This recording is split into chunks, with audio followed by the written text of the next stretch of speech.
El sermón de Pablo ante Félix. Pero al disertar Pablo acerca de la justicia, del dominio propio y del juicio venidero, Félix se espantó y dijo: Ahora vete, pero cuando tenga oportunidad te llamaré. Hechos 24:25. El poder del Evangelio se manifiesta en su maravillosa grandeza cuando vemos su impacto sobre los corazones consagrados a él, cuando se ven sujetos a tribulación, a persecución o a aflicción. Cuán poderoso ha de ser ese Evangelio, pues cuando entró en el corazón de Pablo, ya no pudo ser expulsado nunca de allí. Pablo sufrió la pérdida de todas las cosas y las tuvo por basura para ganar a Cristo. Para difundir la verdad se enfrentó a penalidades, a naufragios, a peligros en tierra y peligros en el mar, pero ninguna de estas cosas lo hizo desistir y no consideró valiosa su vida, pues quería ganar a Cristo y ser hallado en él. Una persecución se sucedía a la otra. Fue azotado con varas por los judíos, fue arrastrado de un tribunal a otro. Casi no hubo ninguna ciudad en la que no encontrara que le esperaban cadenas y prisión. Atacado en su propio país, es acusado en Jerusalén y procesado en Cesarea, es llevado de un tribunal a otro en busca de quitarle la vida. Pero observen cómo conserva siempre la prominente pasión de su alma. No importa dónde lo pongan, pareciera ser como John Bunyan, que dice: si me dejaran salir hoy de la prisión, predicaría otra vez mañana el Evangelio por la gracia de Dios. No, es más que eso, pues lo predicó en la prisión y lo proclamó delante de sus jueces. Estando delante del Sanedrín, clama: acerca de la resurrección de los muertos soy juzgado. Cuando fue citado a comparecer ante Agripa, Pablo relata su conversión y habla tan dulcemente de la gracia de Dios que el propio rey exclama: por poco me persuades a ser cristiano. Y aquí, en nuestro texto, cuando comparece delante del procurador romano para ser juzgado en un juicio en el que están en juego su vida o su muerte, en lugar de comenzar a defenderse a sí mismo, diserta de la justicia, del dominio propio y del juicio venidero, hasta que su juez se espanta y entonces el que se sienta sobre el trono toma el lugar del prisionero, y ahora el prisionero lo juzga en anticipación de aquel tiempo cuando los santos juzgarán a los ángeles como asistentes que participan con Cristo Jesús. Vamos, una vez que el hombre cree en el Evangelio y resuelve difundirlo, es convertido en un gran hombre. Si se trata de un hombre desposeído de poder, de intelecto y de talento, es convertido en un hombre grandemente denodado en su arduo deseo de servir a Cristo en la pequeña medida en que pueda hacerlo.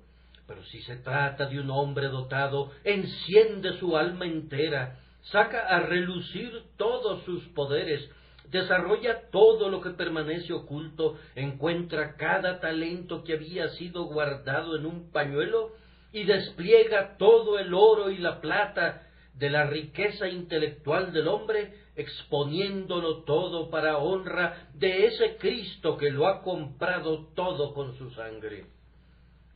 Podríamos detenernos un poco más y demorarnos en esta reflexión para mostrarles cómo, en todas las épocas, esta ha sido la verdad, que el poder del Evangelio en la influencia ejercida sobre los corazones de los hombres ha sido eminentemente demostrado, probando la verdad de aquella expresión de Pablo cuando dijo que ni tribulación o angustia o persecución o hambre o desnudez o peligro o espada habrá de separarlos del amor de Dios que es en Jesucristo su Señor. Pero en vez de hacer eso, los invito a escudriñar el texto más cuidadosamente. Tenemos ante nosotros un cuadro que muestra a tres personajes, Félix y Drusila, ambos sentados en el tribunal, Pablo, el prisionero, que fue conducido allí atado con cadenas para que explicara a Drusila y Félix las doctrinas de la religión cristiana y resolvieran si era absuelto o era condenado a morir. Tienen, por un lado, a un juez dispuesto a condenar a muerte al prisionero porque deseaba agradar a los judíos. También tienen, por otro lado, a un prisionero impertérrito que se presenta ante el juez y que sin recurrir a ningún debate comienza a revelar el Evangelio seleccionando una cierta porción de él, lo cual es descrito en nuestro texto diciendo que Pablo disertaba acerca de la justicia, del dominio propio y del juicio venidero. El juez se espanta, despide apresuradamente al prisionero y promete escucharle cuando tenga oportunidad. Entonces, consideren en primer lugar el sermón apropiado. Noten, en segundo lugar, el oyente afectado, pues el que le escuchaba estaba en verdad conmovido. Félix se espantó. Luego noten, en tercer lugar, la lamentable desilusión. En vez de que se prestara atención al mensaje, la única respuesta que recibió fue: ahora vete. Entonces, en primer lugar, tenemos un sermón apropiado. Solo escuchen por unos pocos momentos la historia de Félix. Félix fue originalmente un esclavo, fue manumitido por Claudio y posteriormente se convirtió en uno de los infames favoritos del emperador. Por supuesto que estando en esa posición, Félix consentía los vicios de su señor y estaba preparado en todo momento a complacer cualquier deseo lascivo de su abominable corazón. Gracias a esto fue promovido y escaló todos los peldaños del sistema de ascensos en Roma hasta que obtuvo el cargo de gobernador de Judea. Siendo gobernador allí, cometía todo tipo de actos de extorsión que le fueran posibles y llegó a tal extremo, al final, que el emperador Nerón se vio obligado a destituirlo y habría sido severamente castigado por sus crímenes, a no ser por la influencia que tenía su hermano Palas, otro liberto, con el emperador, a través de quien obtuvo la exoneración, no sin antes recibir una severa reprensión. El historiador romano Tácito comenta: él desempeñaba las funciones imperiales en Judea con un alma mercenaria. Entonces pueden ver con facilidad cuán apropiado era el discurso cuando el apóstol Pablo disertaba acerca de la justicia.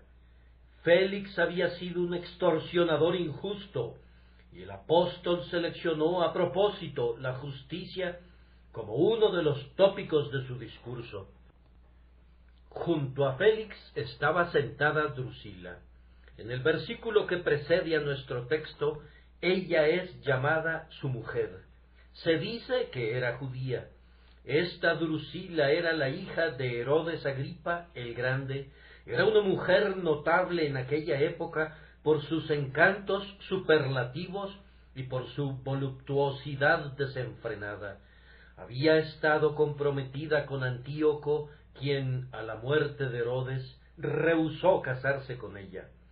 Posteriormente casó con un reyezuelo sirio de nombre Asiso de Emesa, el cual, aunque era un pagano, estaba tan enamorado de ella que se sometió a los más rigurosos ritos de la religión judía para conseguirla en matrimonio. Su amor fue muy mal correspondido, pues en poco tiempo ella lo abandonó por instigación de Félix, y al momento del mensaje de Pablo estaba viviendo como la mujer del lascivo Félix. Entonces podemos entender fácilmente por qué el apóstol Pablo, fijando su severa mirada en Drusila, disertó acerca de la continencia y públicamente censuró tanto a Félix como a Drusila, por la desvergonzada lascivia en la que vivían públicamente. Y luego ustedes podrán imaginar cuán sorprendentemente apropiado era el último de los temas, el juicio venidero, puesto que se había iniciado un juicio y el propio Félix era el juez y Pablo era el prisionero. Creo, hermanos míos, que no sería muy difícil imaginarnos cuán adecuadamente el apóstol manejó su tema. Yo concibo que Félix esperara tener una gran disquisición sobre algunos temas recónditos del Evangelio. Posiblemente esperara que el apóstol disertara acerca de la resurrección de los muertos.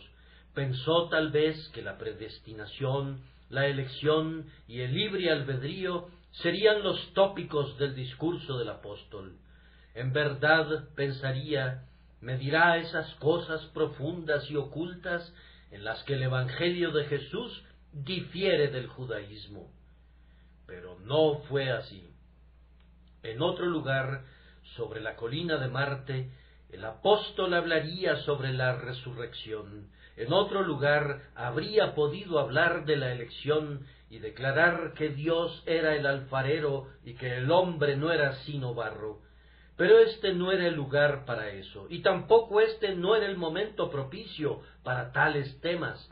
Este era el momento para predicar los claros preceptos del Evangelio y para tratar severamente con un hombre malvado que sustentaba un poder eminente. Conciban entonces el incisivo estilo de sus palabras iniciales, cómo se dirigiría a Félix en lo tocante a la justicia. Puedo imaginarme cómo pondría ante la consideración de Félix a la viuda a quien le había sido arrebatada su herencia, a los niños huérfanos de padre que, desposeídos de la abundancia, eran conducidos a mendigar su pan.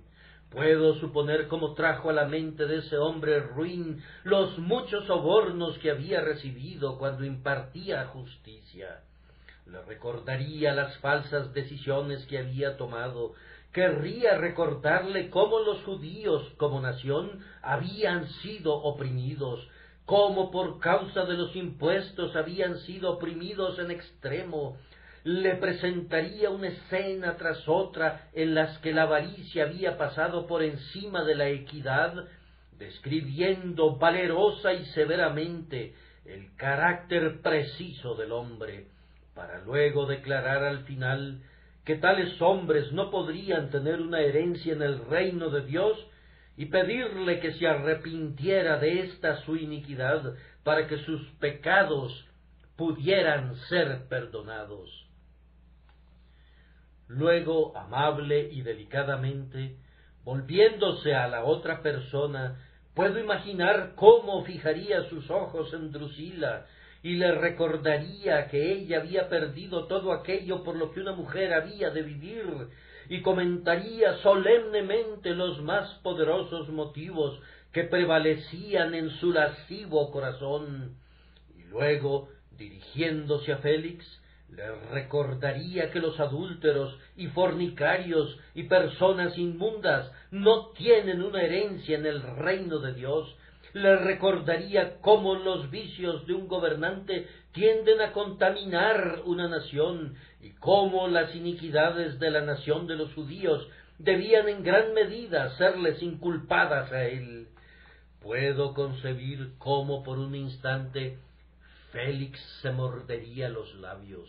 Pablo no le dio oportunidad para que sintiera ira o pasión, pues en un instante, en un arranque de elocuencia apasionada, introdujo el tema del juicio venidero.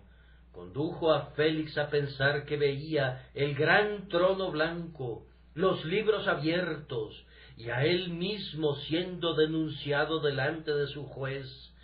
Lo condujo a oír las voces de la trompeta, el venid benditos, el apartaos malditos.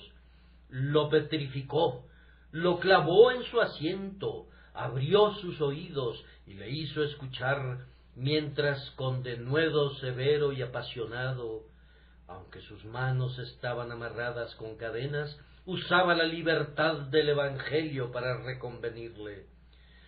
Puedo concebir muy bien que entonces Félix haya comenzado a espantarse. Aquel que era ruin y vil y pérfido se espantó como un cobarde esclavo, como lo que era realmente, y aunque estaba sentado en un trono, se vio ya condenado.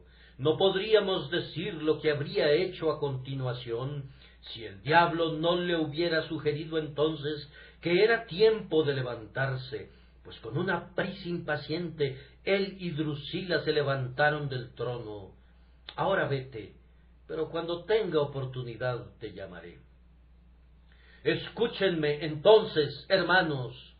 Cada ministro debería hacer lo que hizo el apóstol Pablo. Él seleccionó un tópico apropiado para su auditorio. A nosotros nos corresponde hacer lo mismo. Pero, ¿acaso no se puede encontrar a muchos ministros que, si se dirigieran a reyes o a príncipes, derramarían delante de ellos la adulación y la lisonja más viles que jamás brotaran de labios mortales? ¿Acaso no hay muchos que, cuando se dan cuenta de que personas grandes y poderosas los están escuchando, adaptando su doctrina, cortan los filos agudos de su prédica y se esfuerzan de una manera u otra por hacerse agradables a su auditorio? ¿Acaso no se puede encontrar a muchos ministros que, si se dirigen a un grupo antinomiano, se limitan a hablar estrictamente de la predestinación y la reprobación? ¿Y no hay ministros que, si se dirigen a un auditorio de filósofos, sólo hablarán de moralidad, pero nunca mencionan las palabras tales como el pacto de gracia y la salvación por la sangre? ¿Acaso no se podría encontrar a algunos que piensan que el más elevado objetivo del ministro es atraer a la multitud para luego agradarla? Oh Dios mío, cuán solemnemente debería deplorar cada uno de nosotros nuestro pecado si sintiéramos que hemos sido culpables en este asunto. ¿Qué importancia tendría haber agradado a los hombres? ¿Hay en ello algo que permita que nuestra cabeza descanse tranquila sobre la almohada de nuestra muerte? ¿Hay en ello algo que nos proporcione valor en el día del juicio o produzca nuestra felicidad cuando nos enfrentemos a tu tribunal, oh juez de los vivos y los muertos? No, hermanos míos, debemos siempre tomar nuestros textos de tal manera que apuntemos hacia nuestros oyentes con todo nuestro poder. Yo espero no predicar nunca delante de una congregación. Yo deseo siempre predicarles a ustedes. Tampoco deseo exhibir poderes de elocuencia, ni tampoco pretendería ninguna profundidad de erudición. Yo quiero decir simplemente: escúchenme, mis semejantes, pues Dios en verdad me envía a ustedes. Hay ciertas cosas que les conciernen y les hablaré de ellas. Ustedes están muriendo. Muchos de ustedes, cuando mueran, han de perecer para siempre. No me corresponde a mí estarlos divirtiendo con algunas cosas profundas que pudieran instruir su intelecto, pero sin entrar en sus corazones. A mí me corresponde poner la flecha en el arco y dispararla a su destino, desenvainar la espada, y aunque la vaina esté más reluciente que nunca, arrojarla a un lado para que la majestad de la verdad desnuda hiera a sus corazones, pues en el día del juicio, exceptuando las predicaciones sencillas, todo lo demás será consumido como madera, heno y hojarasca, pero las predicaciones claras permanecerán como el oro y la plata y las piedras preciosas que no pueden ser consumidos. Pero algunos hombres dirán: Señor, los ministros no deben ser personales. Los ministros deben ser personales y nunca serán fieles a su Señor mientras no lo sean. Yo admiro a John Knox por presentarse, Biblia en mano, ante la Reina María para censurarla severamente. Yo admito que no me gusta exactamente la manera en que lo hizo, pero me encanta el acto en sí. La mujer había sido una pecadora y él se lo dijo llanamente en su cara.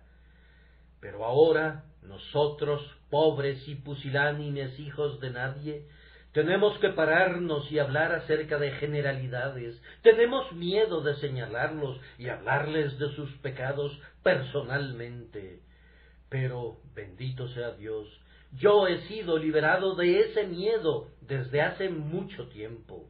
No hay ningún hombre que camine sobre la superficie de esta tierra al que no me atreva a reprender. No hay nadie, por relacionado que esté conmigo por lazos de profesión o de cualquier otro tipo, a quien me diera pena hablarle personalmente en todo lo relacionado al reino de Dios.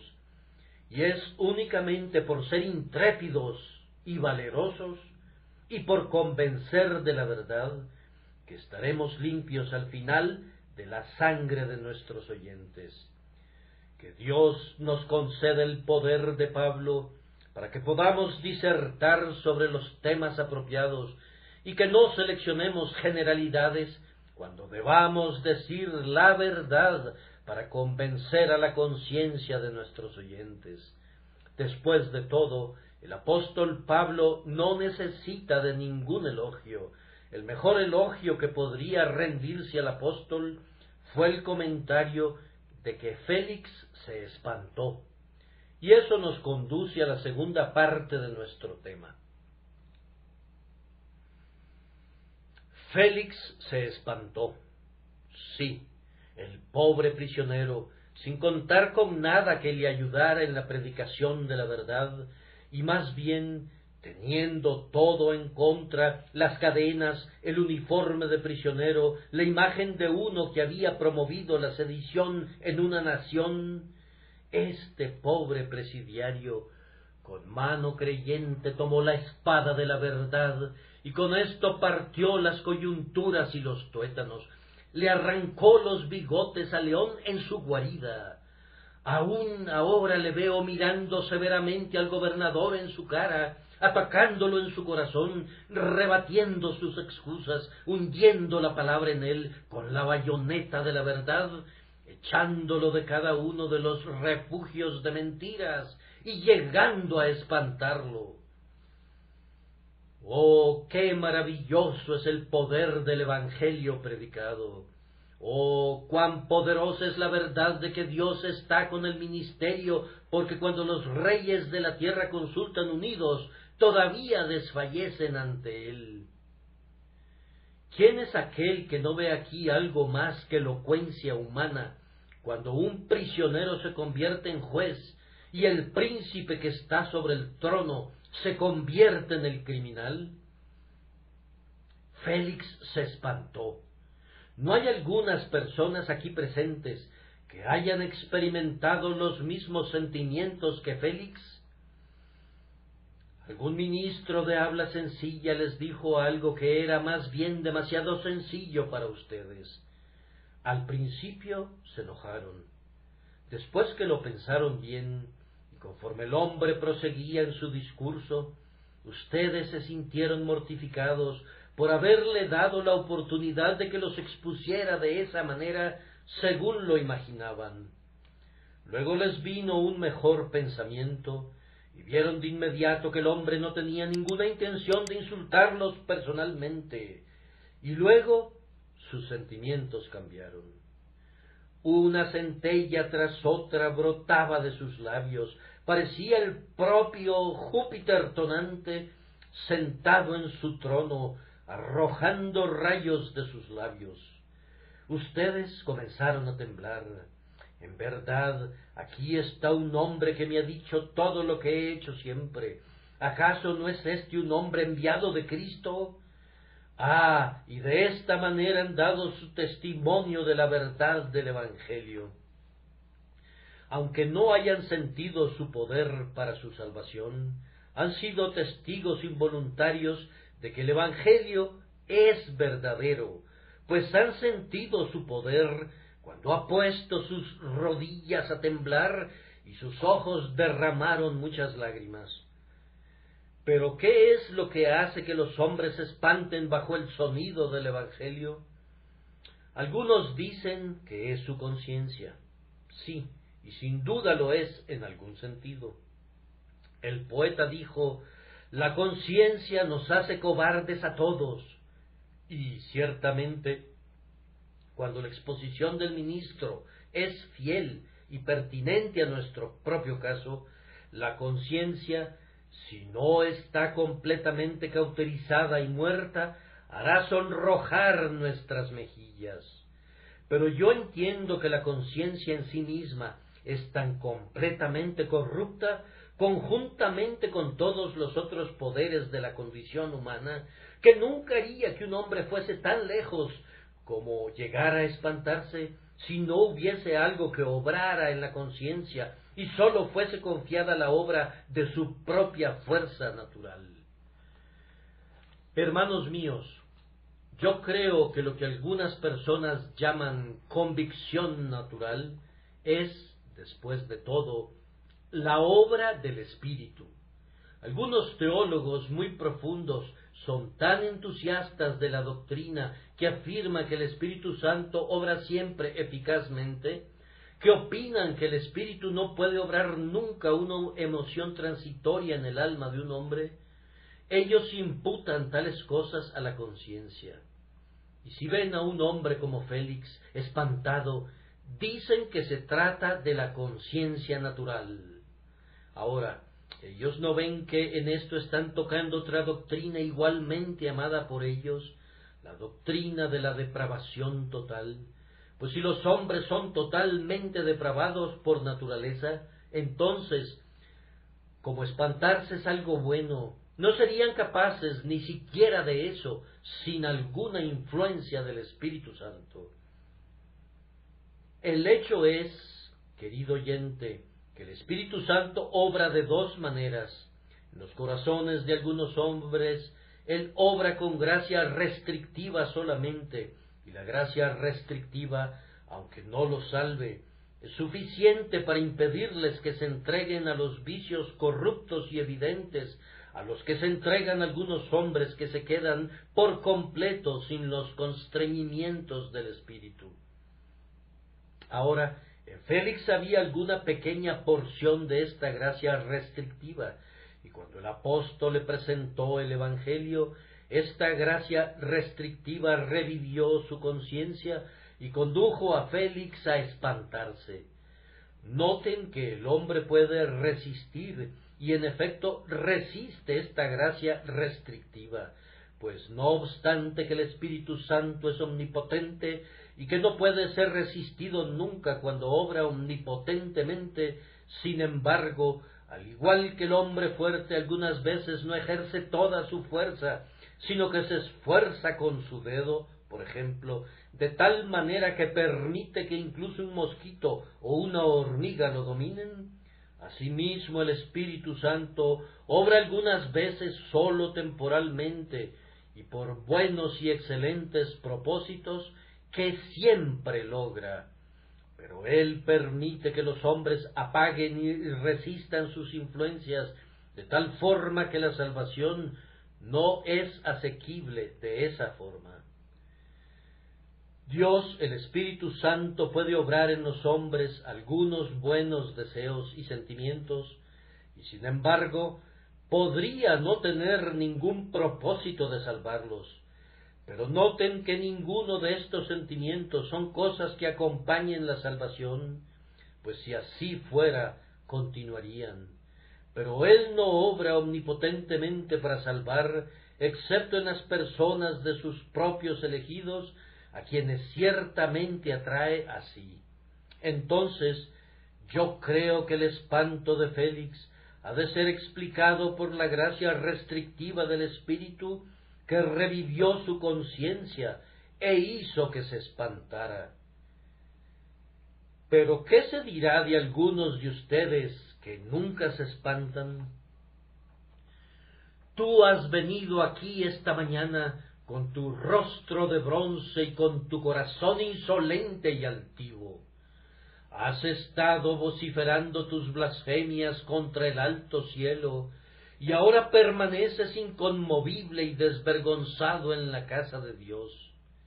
Aunque un Baxter resucitara de los muertos y con conmovedoras lágrimas y suspiros predicara el Evangelio, tú te reirías y te burlarías. Aunque Boanerges con una lengua de trueno viniera y te predicara, tú fruncirías el labio y encontrarías alguna falla en su oratoria, y sus palabras nunca alcanzarían tu corazón. Oh generación impía, cómo Dios los ha dado por perdidos y cómo los ha embelesado el infierno. Oh raza de hacedores de maldad, niños que son corruptores, cuán cauterizados están. Mi alma lee con una mirada profética la escritura sobre la pared. Ustedes ya han sido condenados. Ustedes dejaron atrás toda esperanza, árboles otoñales sin fruto, 2 veces muertos y desarraigados. Pues en el hecho de que ustedes no se espantan, hay una prueba no sólo de su muerte, sino de su positiva putrefacción. Han de morir como son, sin esperanza, sin confianza ni refugio, pues quien ha perdido el sentimiento ha perdido la esperanza. El que ya no tiene conciencia ha sido abandonado por Dios el Espíritu Santo, y ya no contenderá con él para siempre. Y ahora, pasando rápidamente este punto del auditorio espantado, llegamos a continuación a la lamentable desilusión que experimentó Pablo cuando vio que Félix se levantaba con celeridad y lo despedía de su presencia. Es maravilloso, díjole una vez un hombre a un ministro, es maravilloso ver a toda una congregación conmovida hasta las lágrimas por la predicación de la palabra. Sí, respondió ese ministro, es maravilloso, pero yo conozco una maravilla 10 veces mayor que esa. La maravilla es que esa gente se limpie sus lágrimas tan rápido y olvide lo que ha escuchado. Es maravilloso que Félix se espantara delante de Pablo. Es más maravilloso aún que Félix dijera, ahora vete. Es extraño, es sorprendentemente extraño que cuando la palabra toca la conciencia, aun entonces el pecado tiene tal poder sobre los hombres que la verdad puede ser resistida y expulsada del corazón. Félix, infeliz Félix, ¿por qué es que te levantas de tu asiento en el tribunal? ¿Es tal vez porque tienes muchos asuntos que resolver? Detente, Félix, deja que Pablo te hable 1 minuto más. Tú tienes negocios, pero ¿no te importa tratar los asuntos de tu alma? Detente, hombre infeliz. ¿Acaso estás a punto de ser un extorsionador otra vez? ¿De nuevo vas a darle mayor peso a tus riquezas personales? Oh, detente, no puedes dedicar otro minuto a tu pobre alma, ha de vivir para siempre. No has reservado nada para ella, ninguna esperanza en el cielo, nada de la sangre de Cristo, ningún perdón de pecado, ningún espíritu santificador, ninguna justicia imputada. Ah, hombre, habrá un tiempo cuando el asunto que te parezca más importante demostrará no haber sido sino una ensoñación, un pobre sustituto para las sólidas realidades que tú has olvidado. ¿Acaso respondes, no, el rey me ha hecho un encargo urgente, debo atender asuntos de César? Ah, Félix, pero tú tienes un monarca más grande que César. Hay uno que es emperador del cielo y señor de la tierra. ¿No puedes dedicarle un momento para ejecutar sus mandatos? Delante de su presencia, César no es sino un gusano. Hombre, obedecerás a uno y despreciarás a otro. Ah, no, yo sé lo que no te atreves a decir. Félix, tú te estás apartando de nuevo para entregarte a tus placeres lascivos. Vete y que vaya Drusila contigo. Pero detente, ¿te atreverías a hacer eso con esas últimas palabras resonando en tus oídos, el juicio venidero? ¿Cómo? ¿Acaso repetirás esa inexcusable tardanza que ya te ha condenado y regresarás a empapar tus manos con la lascivia y condenar doblemente tu espíritu después de las advertencias sentidas y oídas?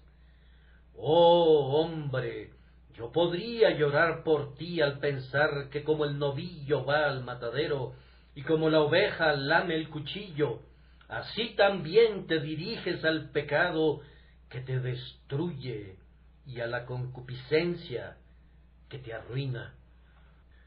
Ustedes también, muchos de ustedes, han quedado grandemente impresionados bajo el ministerio. Pero yo sé lo que han dicho la mañana de lunes, después de los profundos escudriñamientos de corazón efectuados el día domingo. Han dicho: debo atender mis negocios, debo cuidar de las cosas de este mundo. Ah, van a decir es un día cuando el infierno se ría en su cara por su insensatez. Piensen en los hombres que están muriendo cada día diciendo hemos de vivir, pero que olvidan que han de morir. Oh, pobre alma, que te preocupas por esa casa, por tu cuerpo, y descuidas al huésped que vive dentro. Otro replica: he de tener un poco más de placer. ¿Llamas placer a eso? ¿Cómo puede haber placer cuando entregas a tu alma al suicidio? Placer cuando desafías a tu Hacedor, cuando pisoteas sus leyes y desprecias su gracia. Si esto es placer, es un placer en relación al cual los ángeles lloran. ¿Qué, hombre, considerarás es un placer cuando estés a punto de morir? Por sobre todo, ¿considerarás eso un placer cuando te presentes delante del tribunal de tu Hacedor al fin? Es extraño el engaño que te conduce a creer una mentira. No hay placer en eso que atrae la ira sobre tu alma hasta un grado sumo. Pero la respuesta usual es: todavía hay suficiente tiempo. El joven dice: déjame en paz hasta que me vuelva viejo. Y tú, anciano, ¿qué dices? Puedo suponer que la juventud espere con satisfacción la vida y cuente con encontrar un momento futuro más conveniente. Pero hay algunos de ustedes sobre los que han soplado 70 inviernos. ¿Cuántos esperan encontrar una ocasión propicia? Están a pocos días de marcha de la tumba. Si sólo abrieran sus pobres ojos lánguidos, podrían ver a la muerte a una pequeña distancia de ustedes. Los jóvenes pueden morir, los viejos deben morir. Dormir en la juventud es morir en el asedio, dormir en la ancianidad es dormitar durante el ataque. ¿Cómo, hombre, tú que estás tan cerca del tribunal de tu Hacedor, lo desecharás ahora con un ahora vete?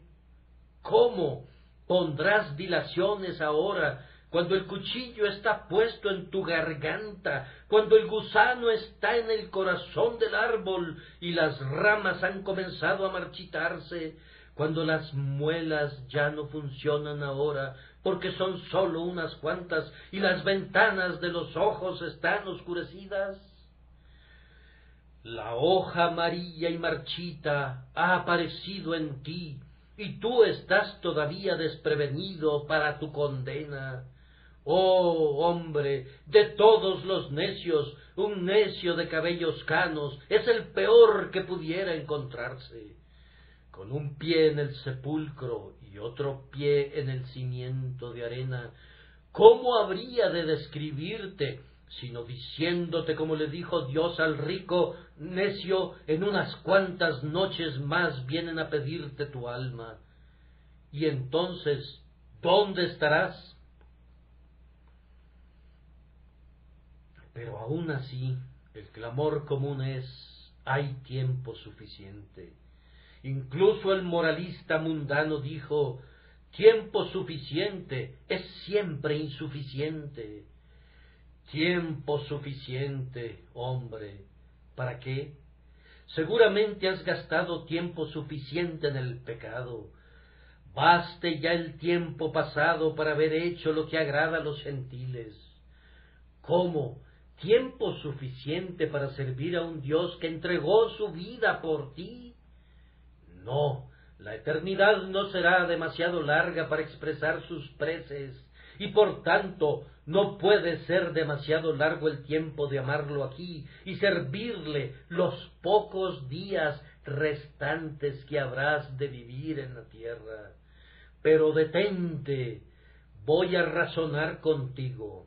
Vamos, Félix, no te irás esta mañana hasta que mi alma entera se haya derramado en ti, no hasta que te haya abrazado y haya tratado de detenerte esta vez para que no le des la espalda a quien te invita a que vivas.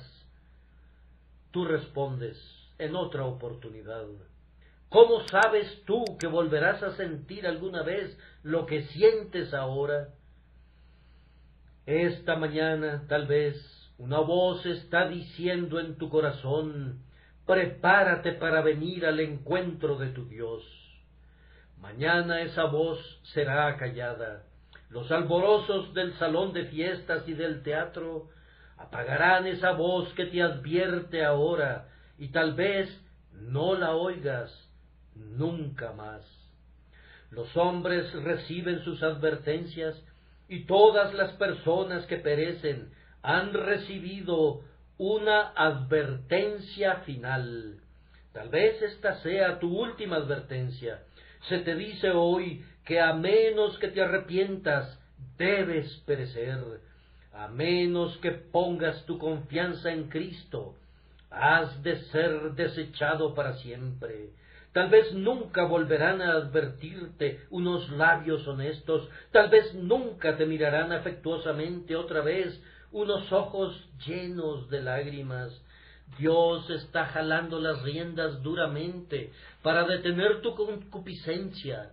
Tal vez, si hoy das coces contra el bocado del freno y prosigues locamente tu carrera, Él echará las riendas tras tu espalda, diciendo: déjalo.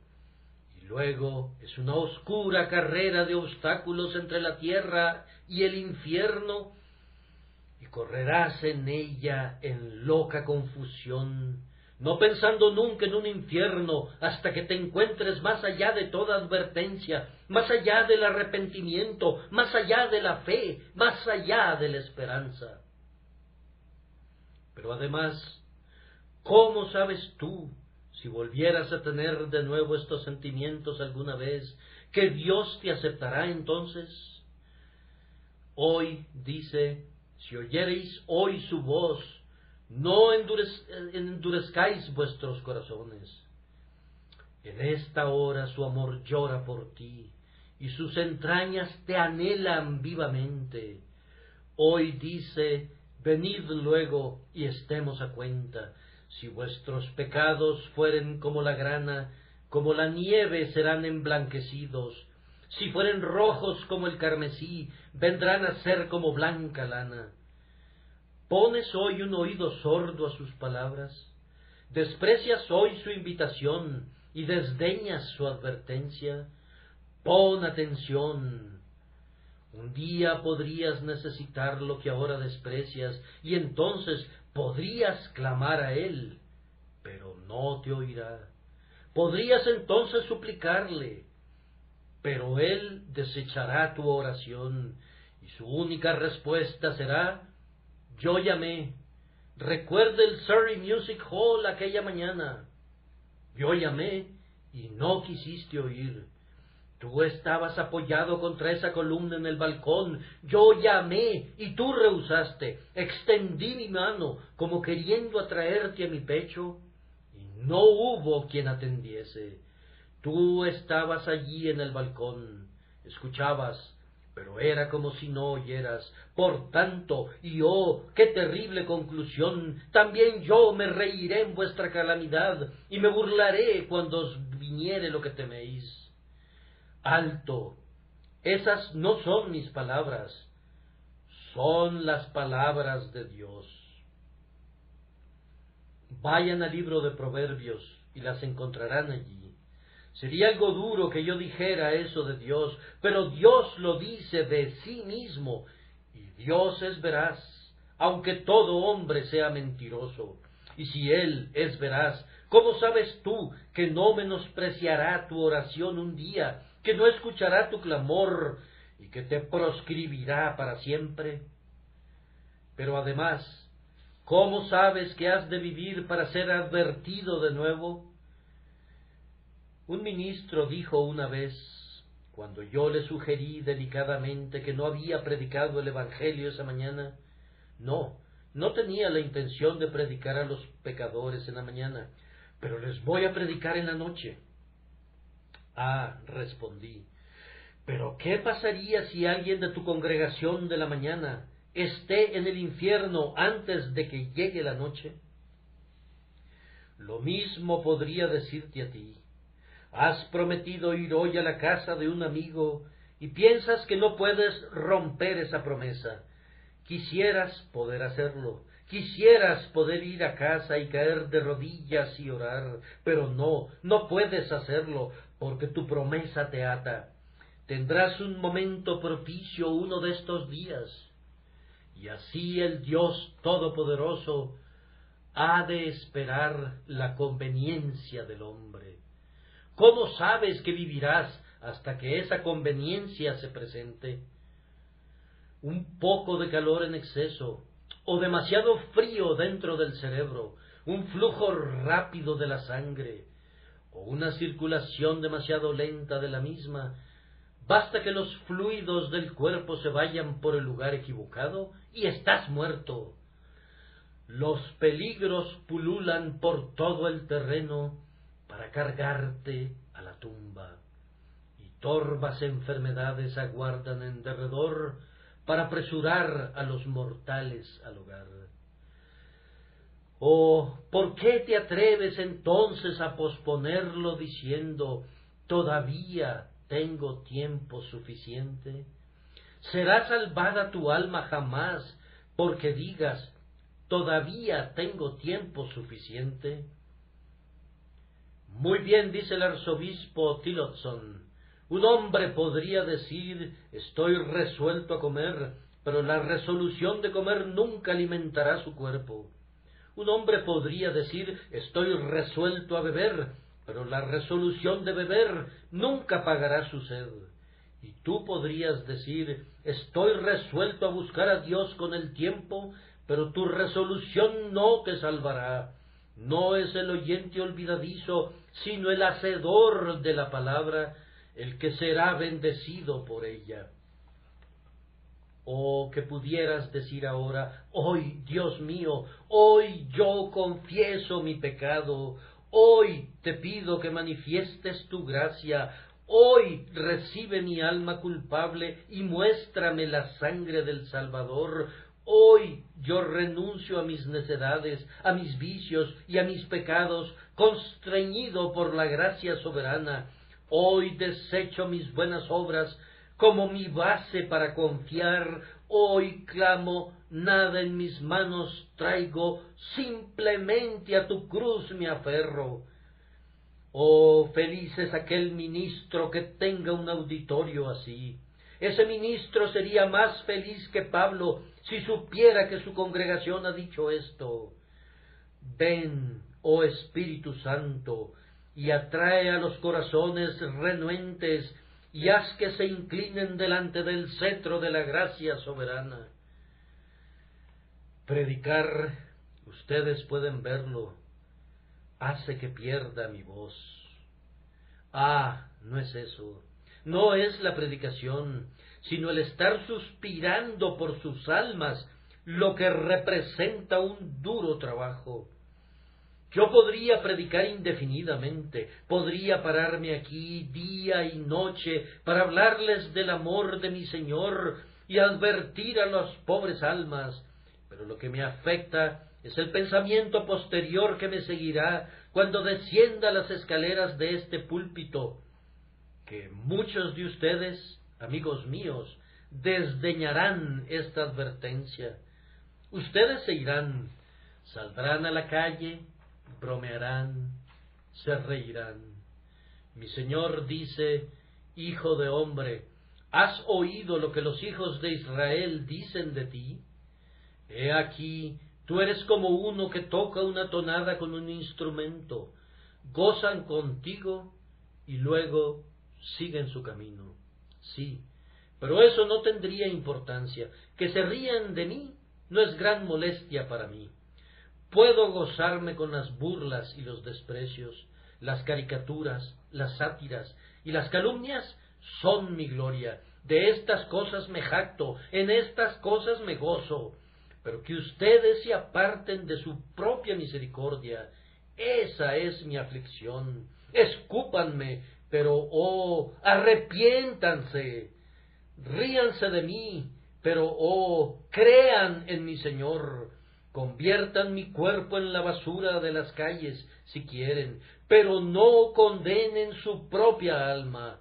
No desprecien su propia misericordia. No desechen el Evangelio de Cristo. Hay muchas otras formas de hacerle al tonto, además de esa. Lleven carbones en su pecho, golpeen sus cabezas contra la pared para que otros necios se rían, pero no condenen sus almas por el simple objetivo de ser necios. Dedíquense con seriedad a un tema serio. Si no hubiese un más allá, vivan como quieran. Si no hubiera un cielo, si no hubiera un infierno, ríanse de mí.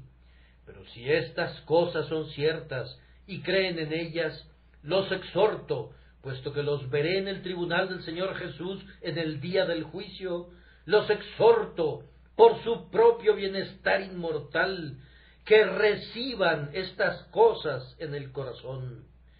Prepárense a venir al encuentro de su Dios, oh hijos de Israel, y que el Señor les ayude en esto, por Jesucristo nuestro Señor. Amén.